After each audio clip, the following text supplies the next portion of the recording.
Olá, boa tarde a todos. Eu estou aqui de volta, né, no movimento que eu iniciei de abrir esse canal. E hoje quero falar um pouquinho, pegando o gancho no anterior, do autoconhecimento. Na verdade, às vezes as pessoas falam, eu me conheço, eu me conheço. E na verdade, nenhum ser humano tem condição de poder dizer isso. Porque, como eu disse, ser humano é mistério. E é, dentro dessa ideia do mistério, que é algo que eu que digo, vocês precisam saber que tudo o que aconteceu com a gente, de hoje, do dia de hoje, até quando a gente foi um óvulo fecundado, fora o que cada óvulo fecundado carrega, trazido de herança da mãe e do pai, está registrado aqui dentro da gente. A gente tem um registro de tudo isso. A gente é resultado de uma cadeia geracional. E isso não tem como a gente negar.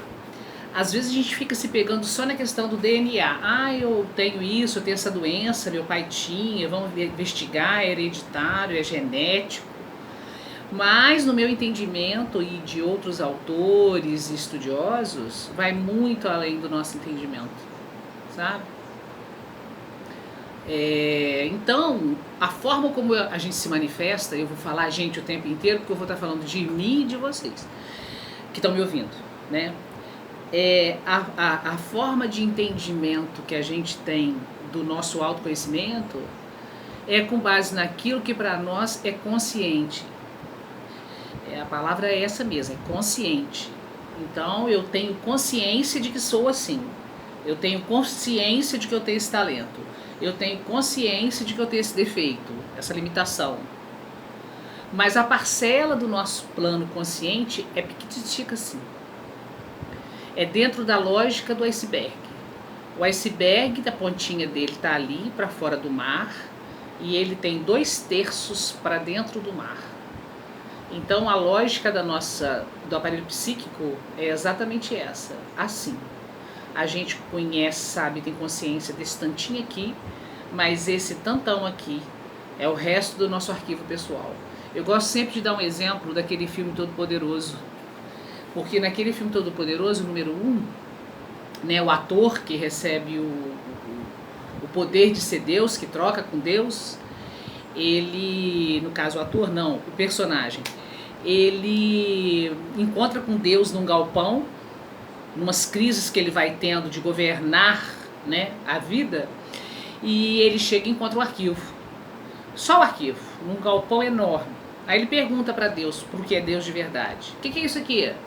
Aí o Deus fala com ele, é o seu arquivo pessoal. Aí, então eu posso abrir? Ele diz, pode, algo assim, né? Aí ele vai lá e abre a gaveta, e a gaveta abre, até... A gaveta vai até lá do outro lado do galpão, enorme. E depois ela volta. E ele fica espantado porque o arquivo está encostado na parede, ele fica achando que é um truque, ele olha, vê se tem buraco na parede, de onde vê aquela gaveta tão imensa. Então, é isso. A gente não conhece o nosso arquivo assim, a gente conhece um tiquinho assim. E o objetivo da psicoterapia, às vezes as pessoas acham que vão ao psicólogo só para cuidar de um sintoma, né, de um diagnóstico que recebeu. Mas não. O principal objetivo de uma psicoterapia bem feita é o autoconhecimento e a gente galgar degraus de maturidade emocional. A gente ir identificando em que a gente ainda tem resposta infantil, em que a gente ainda tem uma ferramenta que não funciona, e conforme eu disse, a gente repete a mesma postura, a mesma atitude. Nessa escalada de provocação dentro do espaço da terapia é que a gente vai então adquirindo o autoconhecimento. Claro que a psicoterapia não é o único espaço, mas eu acho que é um dos espaços mais valiosos. Eu acho que a gente tem outros recursos. Eu gosto muito de citar os filmes, já citei um e ao final vou citar outro de dica para vocês. Acho que tem filmes que trazem dramas humanos muito interessantes, que revelam muito daquilo que o humano é na sua vida carnal, assim. E eu acho que os filmes são bem interessantes. Tem também os livros, evidentemente, né, que quando a gente lê com carinho e cuidado, até um conto, qualquer forma de leitura, pode ajudar a gente a falar, opa, a provocar na gente uma reflexão. Tem uma questão em relação ao nosso autoconhecimento que eu acho muito legal de dizer para vocês. A gente, quando a gente está lá no útero, a gente é igual uma semente. Uma semente de maçã, você vai plantar, vai colocar lá na terra, que é uma sementinha titiquica.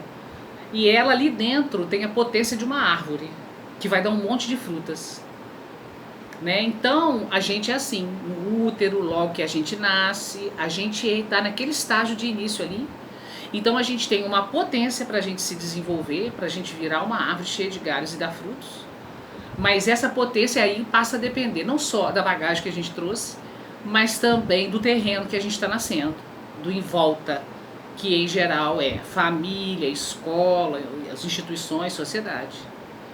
Então a gente passa a interagir com o meio e esse meio vai nos ajudar a frutificar, ou na maior parte das vezes o que acontece é que o meio também cria muitos empecilhos e muitas dificuldades para a gente frutificar. A gente tem que brigar bastante com o meio, né, entre o meio externo e o meio interno, conforme eu já expliquei para vocês da vez anterior. Então, o nosso desenvolvimento vai depender das nossas forças internas interagindo com as forças externas. As favoráveis nos ajudarão a crescer e a frutificar. As desfavoráveis vão nos lançar desafios. Né? E esses desafios, eles são sempre também muito interessantes, porque, para falar a verdade, eu acredito que a gente cresce muito mais no desafio do que na situação facilitadora. Então, os desafios vão provocar na gente a produção de recursos para vencê-los, e isso vai nos ajudar, né? Se a gente levar esses desafios a gente levar esse olhar para cima dos desafios, né? A gente não ficar se vitimizando, a gente não ficar achando que só acontece com a gente ter essa postura diante daquilo que nos desafia opa, pera lá, deixa eu ver o que é que eu posso superar, me superar, ou o que eu aprendo quando eu não dou conta, ou o que eu aprendo quando eu fico mesmo na impotência e vejo a limitação da minha humanidade. Então, o autoconhecimento é o jogo de todas essas forças. Eu gosto também de fazer uma outra metáfora, que é da cebola, né? A cebola tem um miolinho.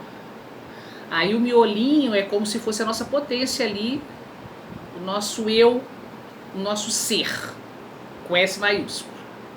Aí, na medida em que o tempo vai passando, nessa interação que a gente vai tendo com os meios externos, a gente vai criando camadas e camadas de cebola em volta, né? As camadas em volta do miolinho, que na medida em que a gente se desenvolve, cresce, vira adulto.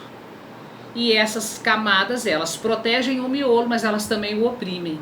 Então a gente vai criando defesas para lidar com as dificuldades, a gente vai criando uma armadura, a gente vai às vezes endurecendo ou esfriando.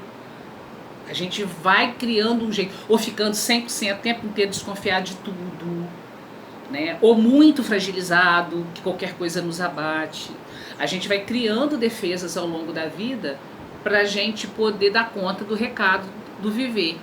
Então, o espaço da terapia é onde a gente vai fazer essa leitura da gente mesmo, o que vai nos proporcionar, então, uma melhoria no nosso autoconhecimento aqui, né, nessa fração.